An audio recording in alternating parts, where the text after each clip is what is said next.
Hola, ¿qué tal? ¿Cómo están, queridos televidentes? Estamos otra vez de regreso aquí con ustedes para platicar en nuestro programa La Lupa. Es un gusto que nos sigan, que vean nuestros programas y nuestros temas tan interesantes que vamos a estar desarrollando a lo largo de estas temporadas. Muchísimas gracias por hacernos el honor de acompañarnos. Este día tenemos un invitado muy especial, un amigo muy querido, y una persona experta en los temas que vamos a abordar el día de hoy. Él es el doctor Jorge Nader Curi. Jorge es abogado por la Universidad La Salle, con especialidades en amparo, derecho civil y derecho procesal civil y mercantil, por parte de la Universidad Panamericana, con una especialidad en amparo en el Instituto de Especialización Judicial de la Suprema Corte de Justicia de la Nación, en el que tuvimos el gusto de compartir. En él obtuvo un promedio de su generación, que no les voy a decir porque tendría que decir el mío y creo que el de él fue mucho mejor. Tiene una especialidad en obligaciones y contratos en la Escuela Libre de Derecho, es maestro en Ciencias Penales con mención honorífica y doctor en Ciencias Penales y Política Criminal con mención honorífica, ambos por el Instituto Nacional de Ciencias Penales. Desde hace más de 30 años ha sido catedrático en Derecho Penal, Procesal y Penal y Amparo, tanto en el Instituto Nacional de Ciencias Penales como en la Universidad La Salle. Asimismo, es instructor acreditado por el Sistema Nacional de Seguridad Pública y docente certificado por méritos en la CETEC, en ambos casos para impartir capacitación en el sistema de justicia penal acusatorio. Fue director de la Facultad de Derecho de la Universidad La Salle y desde entonces y hasta la fecha se desempeña como abogado general de la propia universidad. En el sector público tiene una amplia trayectoria también, de la que me permitiré destacar lo siguiente. Ha sido director general de Organización y Control de Personal Ministerial, Policial y Pericial de la entonces PGR. Director general adjunto de Estudios y Proyectos Normativos de la Secretaría Técnica para la Implementación del Sistema de Justicia Penal, CETEC, dependiente de la Secretaría de Gobernación. Director general de Planeación, Capacitación y Difusión de la nombrada CETEC y director general de Políticas Públicas, Vinculación y Coordinación Interinstitucional de la entonces PGR. Como tal, también secretario técnico de la Conferencia Nacional de Procuración de Justicia. También fue director general de Control de Averiguaciones Previas en la misma PGR. Es miembro de la Academia Mexicana de Ciencias Penales, de la Asociación Mexicana de Derecho Penal y Criminología, de la que es secretario, de la Sociedad Mexicana de Criminología y de la Academia Mexicana de Derecho Internacional. Es autor también de múltiples libros y publicaciones, entre las que destacan El control penal de la corrupción en México, La responsabilidad penal del juzgador y coautor y coordinador del libro El servicio de carrera en la Procuraduría de Justicia Federal. Además, ha publicado diversos artículos en revistas especializadas e impartido conferencias en México y en el extranjero. Actualmente es consejero ciudadano de la Fiscalía General de Justicia de la Ciudad de México, elegido por el Congreso de la Ciudad de México de manera reciente, y ejerce la abogacía en materia penal, responsabilidad de servidores públicos, anticorrupción y amparo. Para mí es un gusto, de verdad, tener esta mañana aquí con nosotros al doctor Jorge Nader Curi, de quien les he contado, es también un gran amigo. Bienvenido, amigo. ¿Cómo estás? Qué gusto saludarte. Bien, amiga y querida maestra Liliana Peralta, muy contento de estar aquí en La Lupa, en este programa tan interesante y poder dialogar con tu público. Te agradezco mucho tus palabras y en efecto recuerdo con muchísimo cariño aquellos tiempos por ahí de 1994 en el que nos conocimos en esa especialidad del Instituto de Especialización Judicial de la Suprema Corte de Justicia de la Nación. Ya unos Ahí ayeres. tuvimos la oportunidad de coincidir desde entonces. Bueno, pues me distingues con tu amistad. Te agradezco mucho esta invitación. No, al contrario, la distinción es para mí y de verdad que es un gusto platicar contigo de un tema que está ahorita muy en boga, no como nosotros que ya dijiste desde cuando nos conocemos, pero ahora está muy de manera reciente por la reforma que tiene pues un par de años y que se está implementando. El tema, entre otras cosas, en esta reforma judicial, el tema de la implementación de la jurisprudencia por precedentes. Y te platicaba que, bueno, pues ahorita muchas instituciones de justicia, particularmente nuestra Suprema Corte, ha llevado a cabo una serie de reformas y mecanismos al interior para lograr implementarla. Pero a mí me gustaría que tú nos platicaras de qué se trata esto, cuál es la diferencia con el sistema anterior, particularmente para poder entenderlo, no solo los que somos abogados, sino el común de las personas en general. ¿En qué le beneficia a la ciudadanía el que se implemente y se haya hecho también este cambio? Y seguro lo podremos ver de la explicación que nos des con esa expertise que te caracteriza acerca de este tema. Adelante, Jorge, el micrófono es tuyo y te escuchamos para que nos cuentes qué es esto de la jurisprudencia por precedentes. Sí, sí, mira, es un tema muy novedoso que se incorporó muy recientemente en la Constitución Política de los Estados Unidos Mexicanos. Este año, en el 2021, la Suprema Corte impulsó un paquete muy importante de reformas a la Constitución en materia de justicia federal, que impactan en muchos de los sectores en los que se desempeña la actividad misma de los tribunales federales. Algunos de ellos tienen que ver con la carrera judicial, por ejemplo, otros tienen que ver con los sistemas de vigilancia en la labor jurisdiccional y otros tienen que ver de los tribunales. Uno de esos temas que, digamos, generó, hay que decirlo, muy poco debate en esta idea novedosa de incorporar una nueva figura en la Constitución que se llama jurisprudencia por precedentes y que consiste básicamente en una facultad nueva que se le asigna a la Suprema Corte de Justicia de la Nación, que me parece a mí que es de las facultades más potentes que va a tener ahora la Suprema Corte, porque debo decir que esta reforma constitucional ya se aprobó todo el procedimiento legislativo e inclusive ya se publicó en el Diario Oficial de la Federación, es decir, ya es derecho positivo vigente. Ahora lo que falta es que se hagan las reformas necesarias a la legislación secundaria, lo cual ya está en proceso en el Congreso de la Unión, porque ya se mandaron las iniciativas para que esto pueda acabar de implementarse. Y seguramente en la materia de la jurisprudencia por precedentes, como en las demás materias de las que se ocupa esta reforma constitucional, se tendrán que adecuar las legislaciones secundarias, aunque en este caso básicamente la ley de amparo y la ley reglamentaria del artículo 105 constitucional. Entonces, a mí lo primero que quisiera yo comentar es que siendo una de las funciones más potentes de la Suprema Corte de Justicia de la Nación, sin embargo, generó muy poco debate, por eso yo lo comentaba. Más bien el debate en el proceso legislativo se fue dando en otros ámbitos, en la facultad de selección que tiene la Corte en determinados asuntos, que tiene que ver con amparos directos en revisión, y otros aspectos propios de la carrera judicial.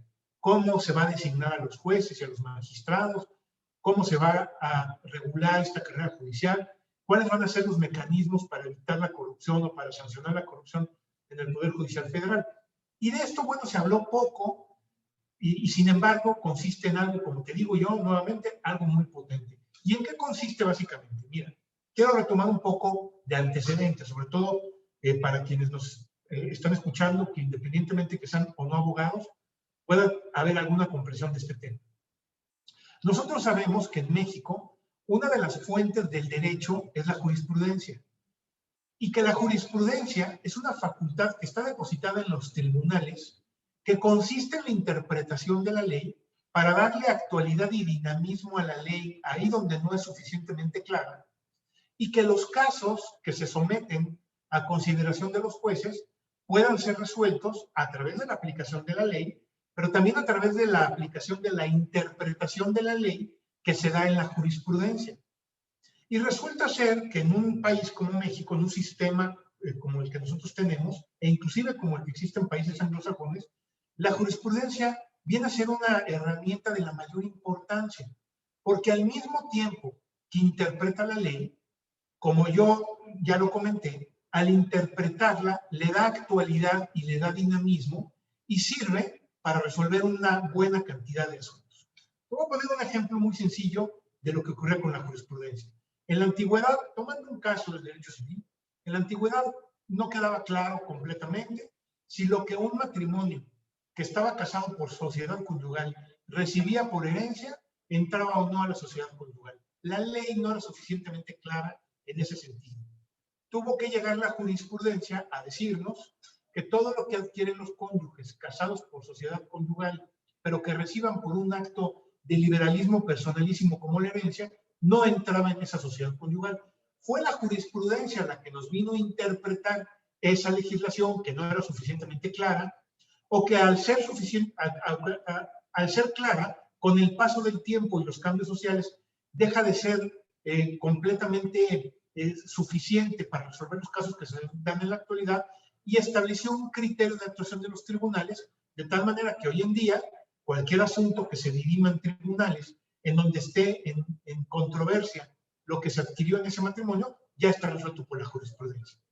De tal manera que sí es una fuente del derecho muy importante, que es indispensable como herramienta para la interpretación de la ley y para la resolución de controversias. Con el paso del tiempo, la jurisprudencia en México fue convirtiéndose en algo más allá que la interpretación de la ley.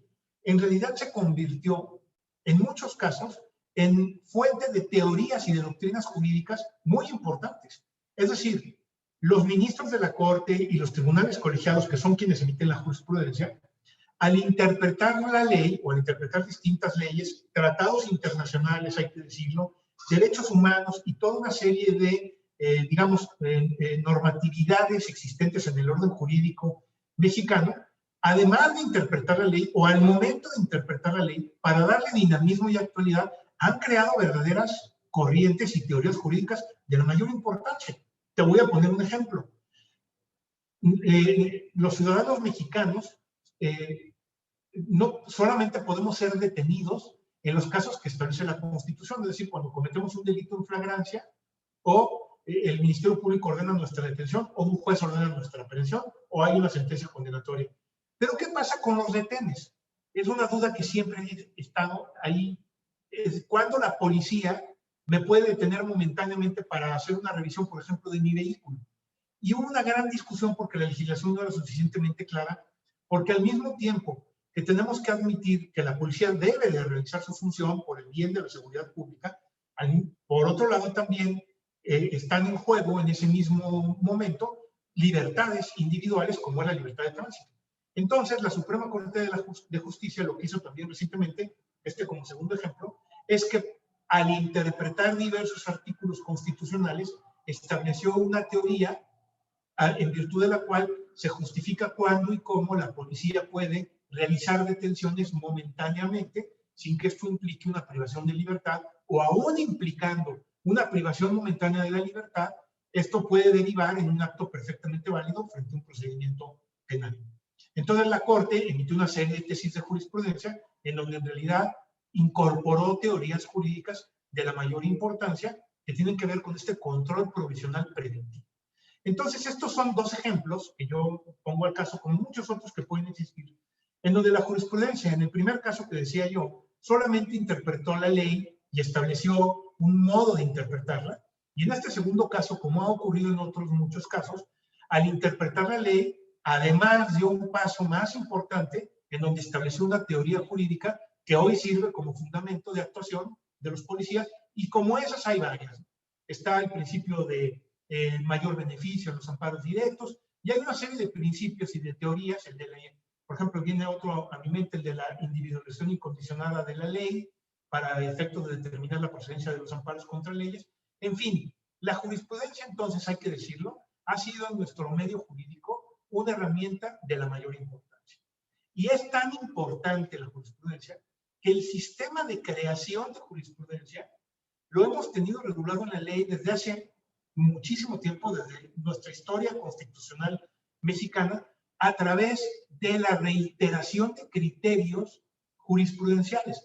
Es decir, para que una jurisprudencia llegue a ser jurisprudencia, se necesita que existan 5 casos similares o iguales en los que se resuelve en el mismo sentido y por lo tanto se forme jurisprudencia. Es decir, la jurisprudencia se forma por reiteración de 5 criterios o de 5 casos en los que puede resolverse de la misma forma.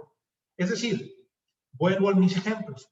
Para que hubiera la jurisprudencia que interpretó el tema de la sociedad conyugal en lo que se adquiere por herencia, tuvieron que pasar 5 casos en los que en esos 5 casos los tribunales resolvieran de la misma manera y por lo tanto se formara jurisprudencia.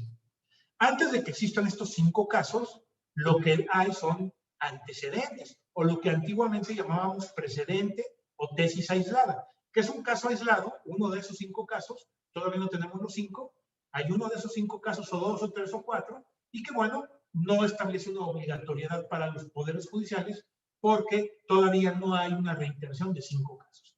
Entonces, originalmente la jurisprudencia, hay que decirlo, surgía como un ejercicio jurisdiccional a través del cual, una vez que existieran 5 decisiones en el mismo sentido, se formaba ya la jurisprudencia definida, que entonces se convertía en obligatoria. Con el paso del tiempo, esta jurisprudencia o este sistema de creación jurisprudencial ha sufrido algunos matices y algunas evoluciones.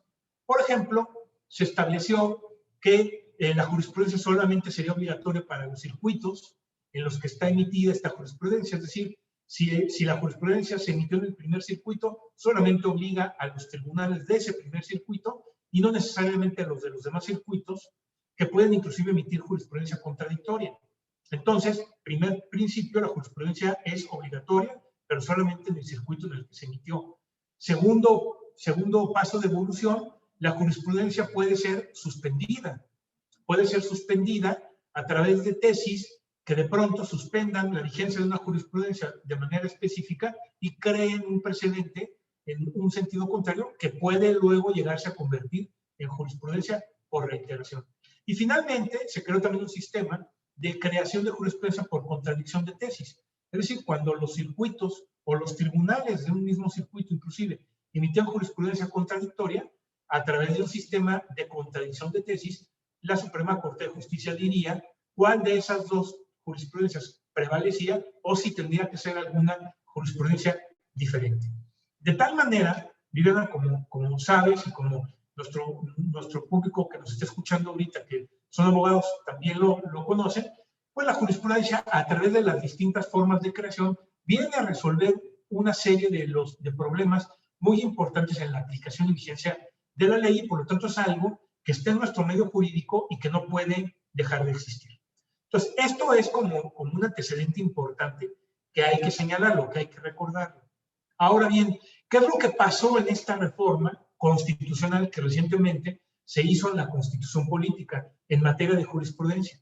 Lo que pasó es que conservándose los sistemas de creación jurisprudencial que ya he comentado y que han estado vigentes desde siempre, se introdujo un nuevo sistema de creación jurisprudencial que es lo que hoy se llama jurisprudencia por precedentes de la Suprema Corte de Justicia de la Nación. Entonces, número 1, es un nuevo sistema de creación jurisprudencial que convive con los demás sistemas. Es decir, hoy en día también el sistema de jurisprudencia por reiteración, el sistema de jurisprudencia por contradicción, el sistema de jurisprudencia por interrupción continúan vigentes.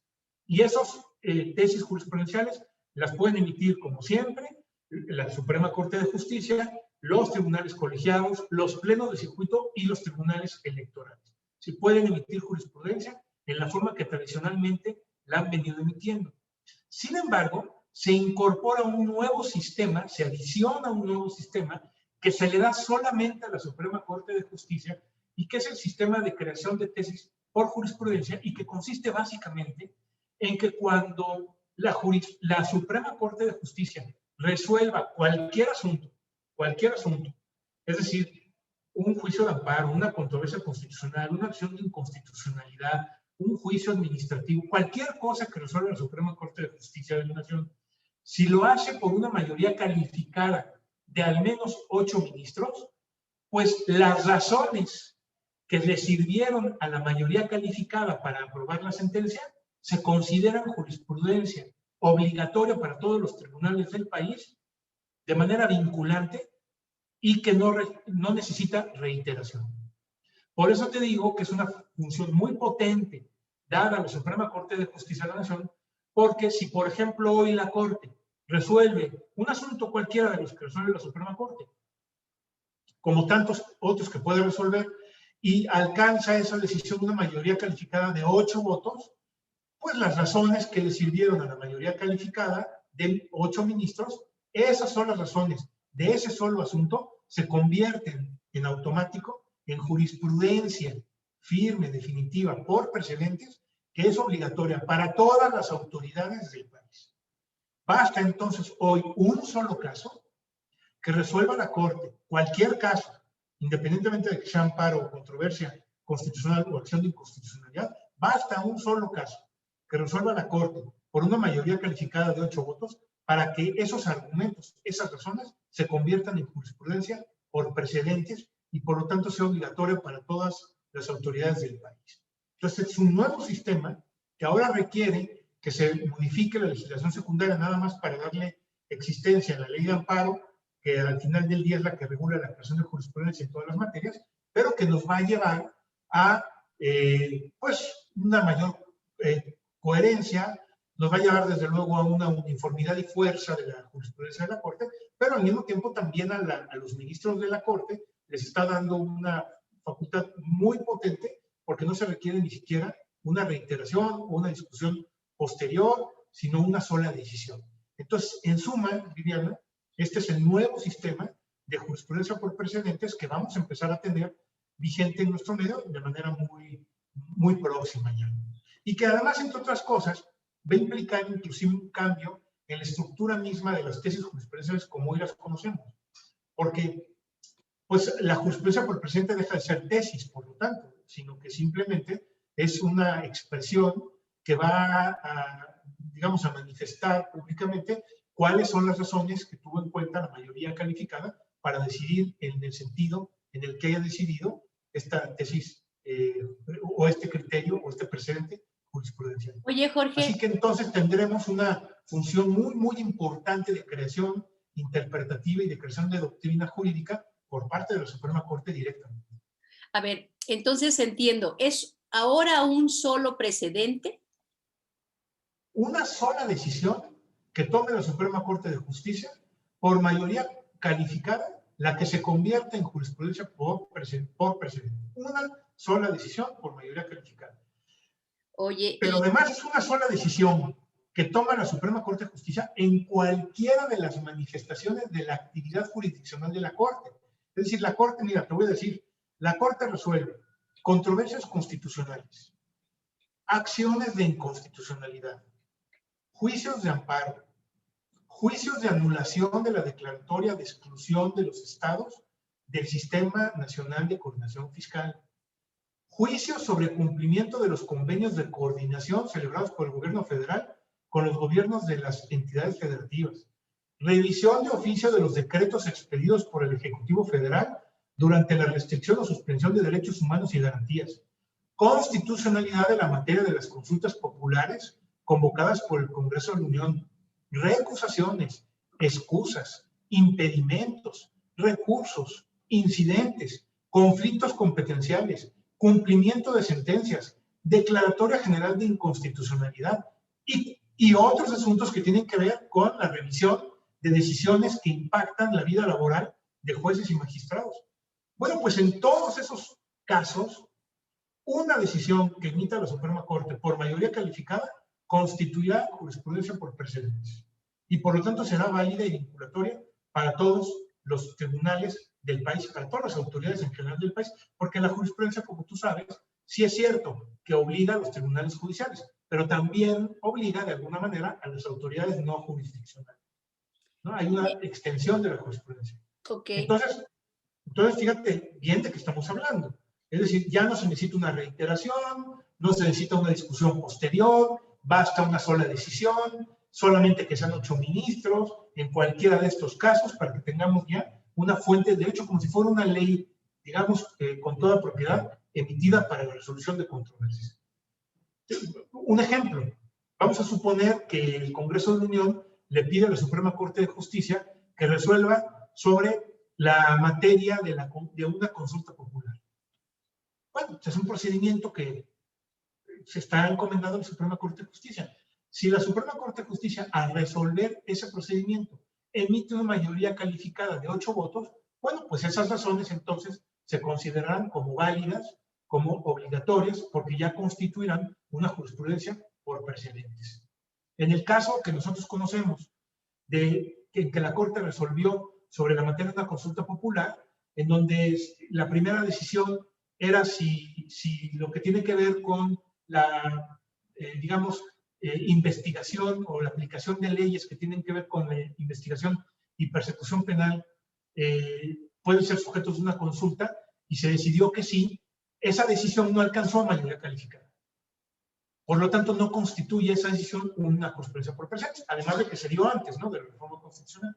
Pero si, por ejemplo, se hubiera alcanzado una mayoría calificada de 8 ministros, pues entonces de ahora en adelante, el problema ya no sería problema. Ya quedaría resuelto en definitiva que cualquier consulta que versara sobre la aplicación de leyes sobre investigación y persecución de delitos puede ser motivo de consulta popular. Entonces, he ahí la importancia y el alcance que tiene este sistema. Pero repito, basta una sola decisión. ¿Pero solamente emitida por la Corte? Solo por la Corte. La Corte es la única que puede hacerlo. No nada más la Corte, sino, es decir, no solo la Corte, sino 8 ministros de la Corte. Es decir, estamos hablando del pleno de la Corte y de una mayoría calificada de 8 votos. Entonces, claro, es un sistema muy extremo, es un sistema muy, digamos, muy estricto, ¿verdad? Pero que en la realidad, nosotros, vamos, la historia jurídica mexicana demuestra que en infinidad de casos se alcanzan esas mayorías calificadas de 8 votos.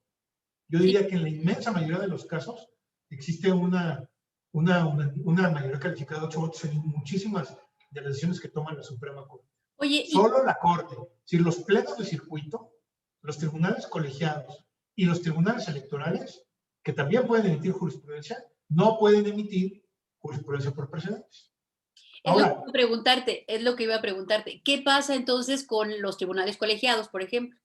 ellos seguirán emitiendo su jurisprudencia de la forma tradicional. Okay. Es decir, por antecedentes, perdón, por reiteración, por suspensión o por contradicción. Los plenos de circuito igual seguirán emitiendo jurisprudencia por reiteración, por suspensión o por contradicción. Y los tribunales electorales de la misma manera. Es decir, eso no cambia. Ahora, la Corte, si no alcanza esa mayoría calificada de 8 votos, pues también seguirá emitiendo su jurisprudencia por reiteración, por contradicción o por suspensión. Entonces, es decir, aquí los viejos sistemas de creación jurisprudencial no desaparecen. Okay. Continúan vigentes como si nada. Es decir, esto es importante subrayarlo, Viviana, porque uno de los argumentos que se manejaron en el proceso legislativo es que iba a desaparecer la jurisprudencia. Y no es cierto, la jurisprudencia no desaparece, en lo más mínimo. De hecho, esto es jurisprudencia, nada más que ahora hay un sistema nuevo, un sistema adicional, que es el de precedente, que está dado solo a la Suprema Corte de Justicia en mayoría calificada. Esto es muy importante porque, fíjate, ya he oído otras pláticas al respecto y yo sí me quedé en algunos casos con la idea, y no obstante que leí la reforma, sí me quedé con la idea de que esto venía a sustituir a lo otro. Pero lo que tú me estás diciendo es que no, sí subsiste, por ejemplo, las publicaciones en el semanario judicial, el seguir buscando en el buscador de tesis del Poder Judicial, todo este tipo de jurisprudencias y criterios como de manera tradicional lo hemos venido haciendo, y como consecuencia lo vamos a poder seguir invocando en nuestras, tanto escritos de petición si somos litigantes, como en nuestras sentencias si fuéramos juzgadores, ¿no? Correcto. Esto viene a adicionar entonces el sistema como tal y a darle esa fuerza que me dices a las decisiones de la Corte. ¿Podríamos entonces invocar este tipo de decisiones en los juicios como sucede en Estados Unidos? Mira, también esto se hablaba. Como tú bien dices, uno de los debates que se dieron es que la jurisprudencia desaparecería. Y no hay tal. La jurisprudencia como la conocemos no desaparece.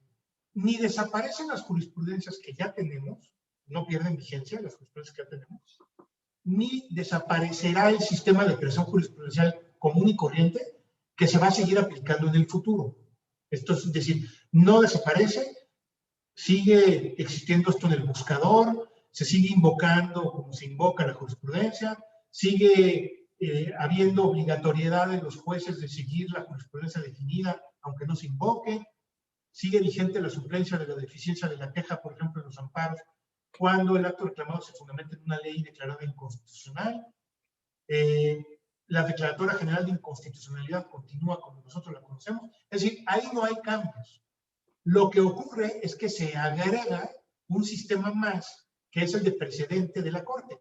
Ahora, el nombre precedente, que fue el que se eligió para esta reforma, también nos llevó a pensar, en principio, que esto era como la incorporación del sistema anglosajón en nuestra jurisprudencia mexicana. Y esto no es exactamente así. Hay una gran diferencia entre el sistema de precedentes de los Estados Unidos o de los sistemas anglosajones y el sistema de precedentes de México, el que se está incorporando. Porque al final del día, básicamente, sin entrar en mucho detalle, porque nos llevarían a varios programas, el sistema de precedentes en el derecho anglosajón básicamente tiene que ver con lo que hizo determinado juez en resolver determinado caso en el determinado contexto en el que se dio el caso. Y se invoca ese precedente como la actividad que desarrolló un juez al resolver un caso y que puede servir de modelo o de antecedente para que otro juez pueda tomarlo en cuenta para resolver otro caso similar. El sistema de precedentes básicamente se da entre jueces. Un juez puede tomar en cuenta cómo resolvió otro juez del mismo circuito o de un estado vecino determinada controversia o determinado criterio interpretativo. Y esto no es así aquí en México. En México el precedente, aunque se llame precedente, no sigue el modelo anglosajón propiamente, porque sigue siendo la interpretación o la forma de las razones que sirvieron para resolver determinado asunto, pero que esto se convierte en una jurisprudencia que emite un tribunal superior y que por lo tanto es vinculante para los tribunales inferiores. Digamos que el parecido al sistema anglosajón es que aquí lo que cuenta es cuáles fueron las razones. ¿Qué tuvo en cuenta? ¿Por qué la Corte decidió como decidió? Ahora, y esas razones son obligatorias para todos los tribunales del país. Entonces, es un tribunal superior el que emite el precedente, no jueces del mismo nivel, sino un tribunal superior que emite este precedente y que es obligatorio para las demás partes.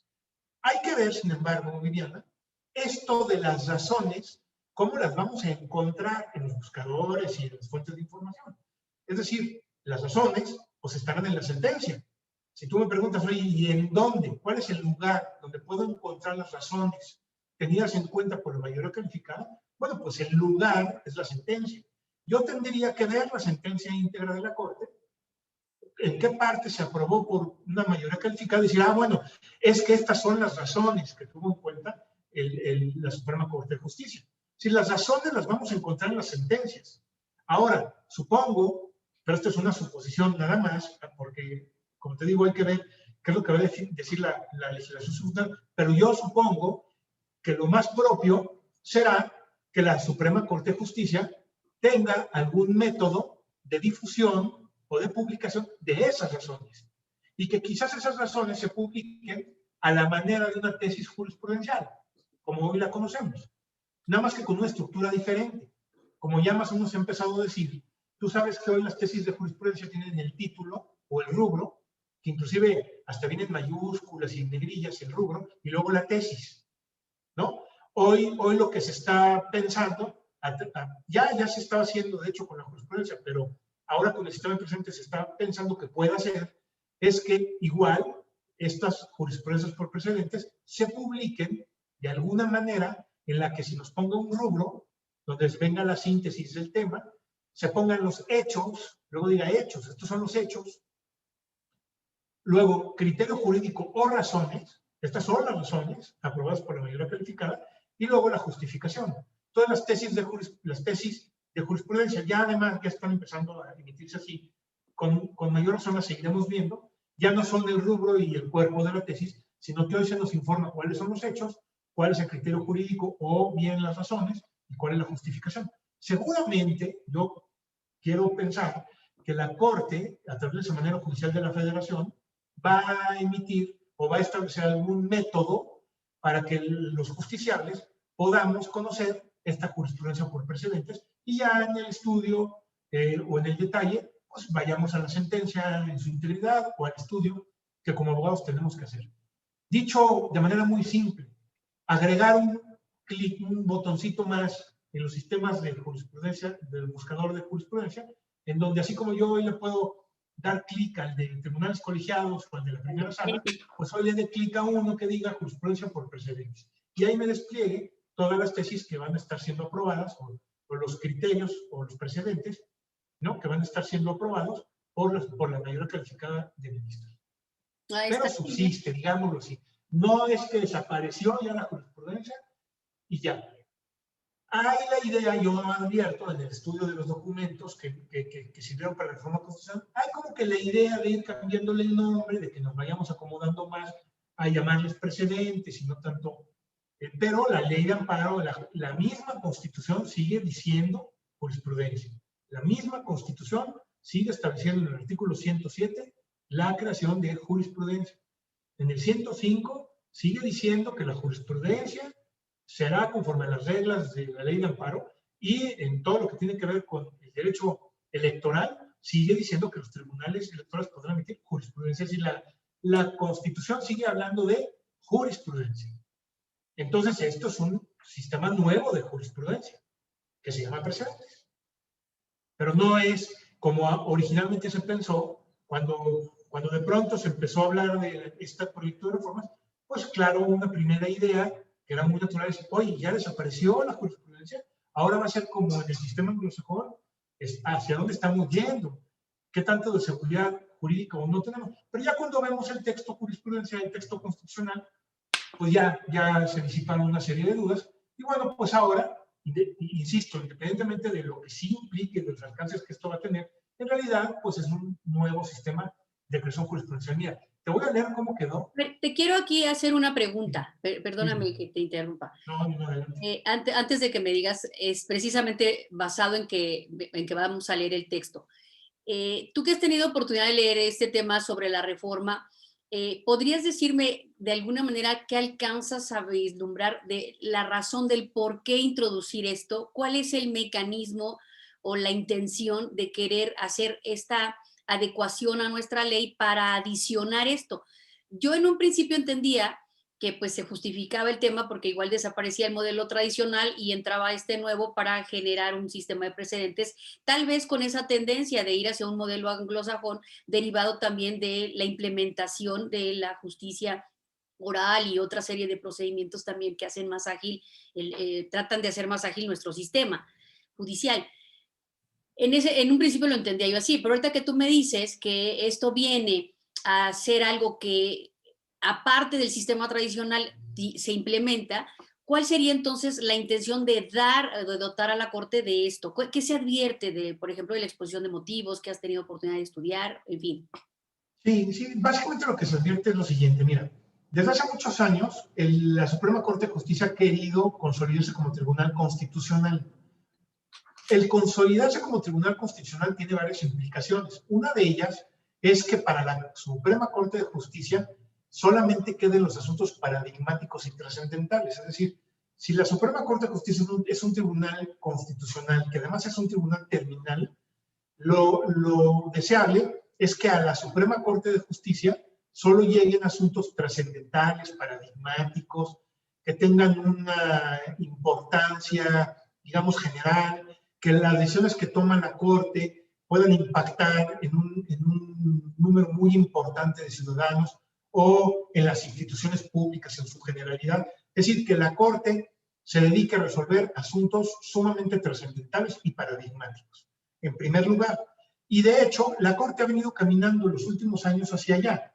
Cuando la Suprema Corte ha eliminado algunas de sus competencias, cuando la Suprema Corte ha adoptado criterios de selección de casos, por ejemplo, en amparos en revisión o en revisión en amparos directos, y cuando ha tenido una facultad de selección y de atracción, perdón. Entonces, a través de la limitación de competencias, de la facultad de atracción y de la facultad de admisión o de abocamiento de determinados casos, la Corte se ha venido quitando asuntos, ha derivado todo lo que puede en tribunales colegiados, aunque creo que todavía falta que derive más, y se ha reservado asuntos verdaderamente importantes y trascendentales.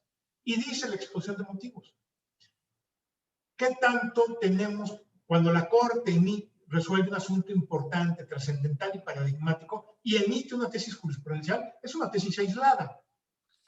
Y esa tesis aislada, pues no es obligatoria para los tribunales. Digo, normalmente se le hace caso a la Corte, pero un tribunal colegiado podría decir, esa tesis aislada de la Corte a mí no me obliga y no me gusta y no la aplico. Y dice la exposición de motivos, como los casos paradigmáticos trascendentales, importantes, no se van a estar repitiendo una y otra vez. Quizás es solamente una vez, o dos, cuando lleguen esos casos paradigmáticos, pues entonces, si dejamos que la Corte tenga que seguir emitiendo jurisprudencia por reiteración, pues nunca va a llegar a la reiteración. Nunca van a haber 5 casos que se resuelvan, por lo tanto, nunca va a haber jurisprudencia definida. Lo más que va a tener la Corte son criterios aislados que, a ver, si no un tribunal los acata o no los acata. Ese es el fundamento más importante expresado en la exposición de motivos. Que entonces, de una vez, cuando la Suprema Corte resuelva esos casos paradigmáticos y trascendentales, le hace cualquier caso que resuelva la Corte, pues con una sola decisión, asumida por mayoría calificada, ya el tema quede definido y no sea necesario la reiteración. Y que de esa manera, dice la exposición de motivo, haya certeza en todos los justiciables de que los derechos van a ser protegidos, que también se eliminen los costos porque los justiciables no van a tener que estar promoviendo amparos para ver si se llega a la reiteración de casos, y tampoco la Corte va a estar agotando todas las instancias necesarias para que el asunto llegue a la Suprema Corte de Justicia, y que entonces, bueno, pues esto va a beneficiar en última instancia a todas las personas o a más personas, dice la exposición de motivos, sobre todo a pobres y a marginados, que son los que tienen mayor dificultad de llevar litigios constitucionales o estratégicos a la Suprema Corte de Justicia. Entonces me parece que estas son buenas razones, me parece que son buenas razones. Yo sí creo en la bondad, yo sí, digamos, a mí yo simpatizo con este sistema, no dejo de advertir que hay que evaluar su aplicación en el futuro, ¿no? Porque esto sí se puede prestar a un poder muy concentrado de la Suprema Corte y un poder muy concentrado que yo esperaría que se use bien, pero que también, como ocurre con el poder, puede utilizarse mal. Es un poder muy, muy importante y muy concentrado los ministros. Prácticamente 8 ministros tienen facultad de legislar, para decirlo pronto, ¿no?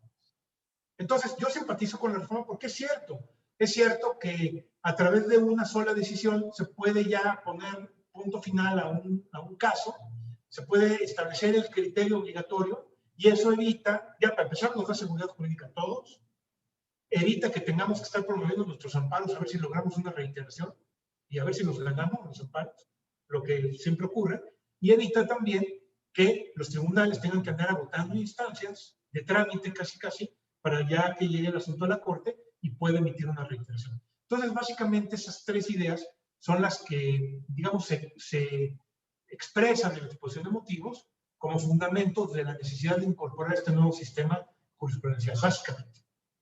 Excelente. Oye, y otra cosa, ¿tú qué consideras que es importante para determinar dentro de las corrientes y criterios que hay sobre precedentes? ¿Cuál sería lo determinante para que se considerara o se tomara en cuenta este precedente? Una puede ser en sí el punto sobre la cuestión jurídica y los hechos idénticos, o que haya un criterio de decisión que sea el determinante, o que haya tanto razones jurídicas como, aunque los hechos no sean iguales, razones jurídicas y circunstancias parecidas. ¿Tú qué sugieres que dentro de todas las corrientes que hay en este sentido debe ser la que se considere de manera primordial para determinar el precedente? Pues bueno, yo creo que el precedente, nada más quiero yo agregar, para no dejarlo en el tintero, ¿eh? Yo te estaba hablando de mayorías calificadas de 8 ministros en el Pleno, pero también los precedentes, hay que decirlo, nada más para que no se obvie, los puede emitir la sala por mayoría calificada de 4 ministros. Okay. Entonces el Pleno y son las salas, el Pleno por 8 ministros y las salas por 4 ministros, para que no quede el tema volando, ¿no? Pero finalmente es la mayoría calificada la que se requiere, básicamente del Pleno 8 y de las salas 4. Ahora, ¿qué es lo que yo creo que tu pregunta se inscribiría más en cuál sería ya la función del precedente? Es decir, vamos a poner aquí la primera sala, resuelve un caso, un recurso de reclamación en una controversia constitucional, y hay 4 ministros que aprueban el proyecto de resolución. Cuando uno lee el proyecto de resolución, advierte que las razones tenidas en cuenta, las consideraciones tenidas en cuenta en ese proyecto que fue aprobado por 4 ministros, tienen que ver con, por ejemplo, que un gobernador, para emitir determinado decreto, tiene que realizar un estudio previo, por así decirlo, estoy inventando. Y la sala correspondiente, por medio de 4 votos, establece que en efecto, en ese recurso de reclamación, que en efecto es necesario que un gobernador, antes de emitir un decreto, haga una consulta de impacto o lo que fuera. Esa decisión, como fue aprobada por una mayoría calificada de 4 votos de los ministros de una sala, se convierte ya en precedente jurisprudencial. Ahora, todavía, como yo te comenté en algún momento, queda la duda de cuál va a ser el sistema de publicidad, de publicación, de difusión de esos precedentes. Supongo que va a ser la manera de las jurisprudencias, pero las razones están en la sentencia. Entonces, ahí están las razones. Ahora, ¿qué función tiene? Respondiendo a tu pregunta, la similitud o la identidad de un caso. Es decir, desde luego en un caso idéntico, el precedente opera en automático como la aplicación de un criterio definido. Y en un caso similar, también, ya el nivel de similitud que pueda llevar a una aplicación absoluta del precedente será una decisión que se tome en ese procedimiento. Pero no necesitamos estar en casos absolutamente idénticos, sino con un grado razonable de similitud de casos, ¿no? Que se puedan dar en otras latitudes y en donde esas razones también sean perfectamente aplicables en el siguiente caso y en los siguientes casos sin necesidad de que exista esta reiteración. Fíjate, dice el artículo 94 de la Constitución, para leerlo, ¿no? Dice, las razones que justifiquen las decisiones contenidas en las sentencias dictadas por el Pleno de la Suprema Corte de Justicia de la Nación, por mayoría de 8 votos, y por las salas, por mayoría de 4 votos, serán obligatorias para todas las autoridades jurisdiccionales de la Federación y de las entidades federativas. Entonces son razones contenidas en las sentencias. Razones que se pueden aplicar a casos similares o idénticos. Ok. Oye, Jorge, pues ve, el tiempo se nos va volando, Sí, de verdad que ya te lo dije al principio, cuando platicábamos antes de iniciar nuestra grabación y saludándonos, que se va el tiempo rapidísimo. Uno a veces piensa que hay, ¿qué voy a decir en tanto tiempo? Y la verdad es que de este tema hay muchísimo, muchísimo que decir. A manera de conclusión, ¿tú qué nos podrías aportar sobre esto en tu vasta, vasta experiencia y sobre todo, no solo en materia de amparo y constitucional, sino también en materia penal? ¿Tú qué adviertes como conclusión? Ya, bueno, ya dijiste en parte que tú sí estás a favor de esta reforma y que la ves con muchas bondades, pero a manera de conclusión, ¿qué nos podrías decir para cerrar este tema? Que lo que te preguntaba en un principio, ¿de qué manera sentiremos nosotros como ciudadanos que nos beneficia esto? ¿De qué lo vamos a ver reflejado? A manera de conclusión, si nos podrías aportar algo al respecto. Bueno, mira, yo creo que como conclusión, Viviana, yo te diría, es un nuevo sistema, es un sistema novedoso. Yo le encuentro muchas bondades a este sistema, porque en efecto puede, digamos, concentrar decisiones, lograr una economía bien entendida de los casos y establecer mejores criterios para que se resuelvan en definitiva cuestiones que pueden estar en los tribunales y al mismo tiempo se establezcan políticas públicas de solución de casos. Entonces yo le veo esas bondades versus el riesgo que existe en la concentración de poder en 4 ministros si hablamos de salas o en 8 ministros si hablamos de pleno, independientemente de las cualidades personales que desde luego y profesionales tienen nuestros ministros y ministras. Bueno, estamos hablando de un sistema que entra hoy y que persistirá en el tiempo con todos los cambios y las renovaciones de ministros que pueden darse. Creo que es un sistema importante y creo, como conclusión última, que habrá que darle su oportunidad, habrá que ver cómo funciona en la práctica, habrá que ver si se va haciendo una realidad y si nos va resolviendo problemas para que podamos tener una evaluación más a futuro. Y no digo esto para salirme del compromiso, porque de concluir, porque yo, digamos, concluyo que simpatizo con el sistema, con este nuevo sistema jurisprudencial que coexiste, sino porque, por ejemplo, una de las cosas que se vieron con muy buenos ojos hace algunos años en la nueva ley de amparo, o en la ley de amparo vigente, fue el sistema que permitía establecer declaratorios generales de inconstitucionalidad, que eran algo así, ¿no? Es decir, la Suprema Corte, a través de un mecanismo muy complicado, podía emitir una declaratoria general de inconstitucionalidad que propiamente anulaba una ley.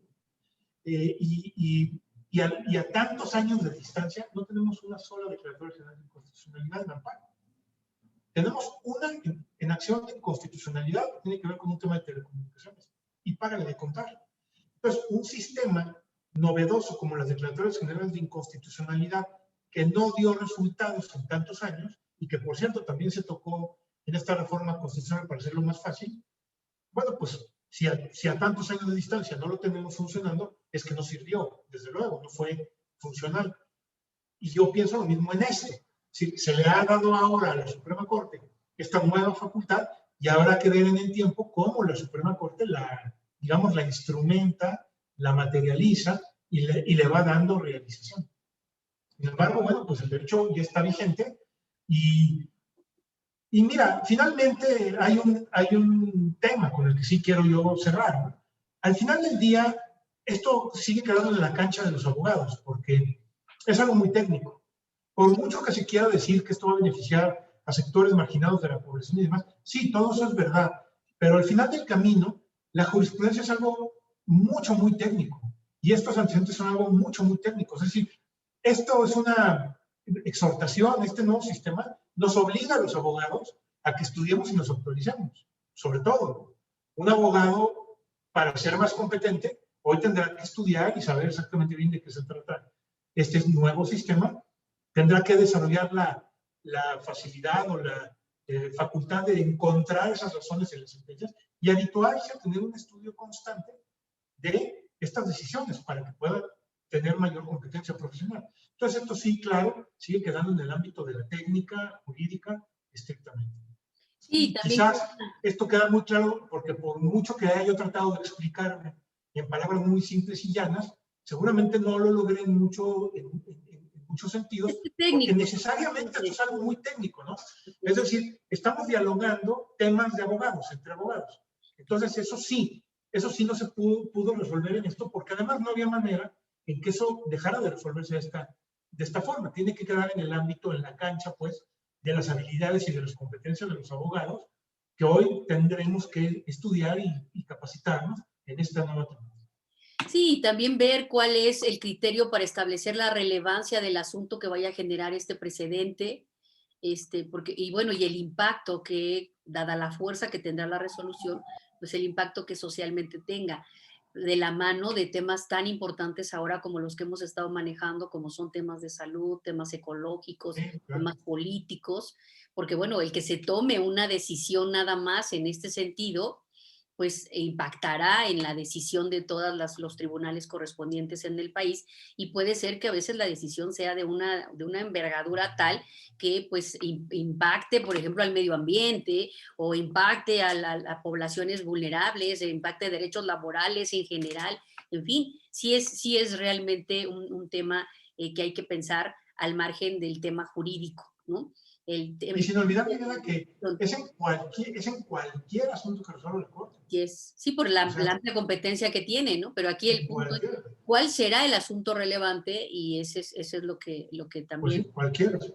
puede ser en su momento peligroso, ¿no? O preocupante, no peligroso, preocupante, ¿no? Dadas los temas que pudieran ser, ¿no? Ahorita tenemos muchos que pudiéramos comentar, ¿no? La misma reforma eléctrica o energética, temas relacionados con la cuestión del outsourcing, ahorita que ya se vieron negociaciones en la ley y cosas así. O sea, hay muchos temas que pueden generar ese precedente importante y tener un impacto muy interesante, ¿no? Bueno, pues mira, no sé si tenemos tiempo, pero ahora que Sí, mueves esa ficha en el ajedrez, la tomo. ¿Cuál es el tema que se está discutiendo este asunto de la reforma energética, este asunto tan conocido? La pregunta que subyace es, ¿puede un juez al momento de conceder una suspensión en amparo, darle efectos generales a esa suspensión, o la suspensión solamente tiene efectos para las partes quejosas de ese juicio de amparo? Esa es la pregunta que subyace. El juez en cuestión, el que emitió la decisión, le dio efectos generales. Bueno, vamos a suponer que este asunto llega a los tribunales, como va a llegar a los tribunales colegiados, o al Pleno de Circuito o a la Suprema Corte. Y vamos a suponer que sin este sistema de precedentes, la sala, vamos a suponer la segunda sala, porque es un tema administrativo, dice, en efecto, los jueces sí pueden darle efectos generales a las suspensiones que dictan el amparo. Y emiten una tesis jurisprudencial. Como esa tesis jurisprudencial es una tesis aislada de acuerdo al viejo sistema, pues el siguiente que promueve un amparo habrá que ver si el juez que le tome el amparo le va o no a aplicar ese criterio aislado. Puede aplicarlo o puede no aplicarlo, aunque venga de la Corte. ¿Ok? Ese es con el sistema antiguo. Necesitaríamos entonces otros 4 amparos similares, que esos otros 4 amparos similares llegaran a la sala, en la segunda sala, y que además se volvieran a resolver de manera similar, ¿verdad? De manera continua y en el mismo sentido. ¿Qué es lo que hace este sistema de precedentes? Este juez en cuestión emite la resolución, le da efectos generales a su suspensión, el asunto llega a la segunda sala, y la segunda sala, por una mayoría calificada de 4 votos, dice, los jueces sí le pueden dar efectos generales a las suspensiones o no le cuando concurran estas situaciones. Y por esas razones aprobamos por mayoría de 4 votos esta decisión y confirmamos. Bueno, pues esas razones ya constituyen jurisprudencia por el presente y en todos los casos tendrá que ser así. futuros por venir ya es obligatorio que sea así. Entonces fíjate que sí tiene bondades, siempre y cuando, desde luego, pues las decisiones también, ¿verdad? Las decisiones sean, bueno, por eso existe una mayoría calificada, pues, ¿no? Pero esto ejemplifica, ahora que tocaste todo ese tema, cómo puede operar, cómo puede tener potencia verdaderamente, que en una sola decisión, de un solo amparo, tengamos un criterio obligatorio para todos los tribunales del país, para el resto de los casos. Así es. Eso es la jurisprudencia por precedentes, para que digamos, sintamos pues la importancia y la presencia que esto va a tener. Excelente. Pues mi querido Jorge, muchísimas gracias. El tema es importantísimo, muy amplio. Lo tocaste de una manera de verdad que me encanta escucharte porque lo entendimos muy bien, muy claro. Digo, yo tenía otra idea y ahora acabo de esclarecer esta idea que, bueno, pues me ha ayudado muchísimo. Veré con otros ojos nuevamente la lectura de la reforma y desde luego me seguiré empapando en estos temas. Mi querido amigo, muchas gracias. Igual gracias a nuestros televidentes por acompañarnos en esta otra emisión del programa La Lupa, que esperamos que haya sido de su agrado, que esperamos que haya dado claridad en cierto punto a uno de los temas que tratamos el día de hoy. Muchísimas gracias, nos vemos en la próxima emisión. No se pierdan nuestros programas sobre los temas que vamos a seguir tratando y que, bueno, pues seguramente estarán igual de interesantes que el que tuvimos hoy. Muchas gracias, hasta la próxima y gracias nuevamente, Jorge, por haber estado con nosotros. Hasta Gracias a ti, un gusto. Hasta luego.